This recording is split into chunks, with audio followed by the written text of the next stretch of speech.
Maaari pang madagdagan ang kasong kakaharapin ni dating Pangulong Rodrigo Duterte sa International Criminal Court o ICC ayon kay Assistant Counsel to ICC Attorney Cristina Conti.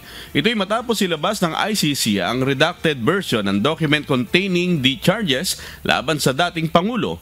Sa ngayon, crimes against humanity in the acts of murder at attempted murder pa lang ang inilalabas ng ICC laban sa former president. Ibig sabihin, hindi pa kasama sa kaso ng dating punong ehekutibo ang umano'y pagkulong, pagtorture at rape na ayon kay Attorney Conti ay inaplayan ng prosecutor sa warrant of arrest ng dating Pangulo. Yung 49 na insidente kung saan merong parang umaabot ng 70 ba na biktima, ang lumalabas, ito ang kikilalaning biktima sa kaso against Duterte as of now.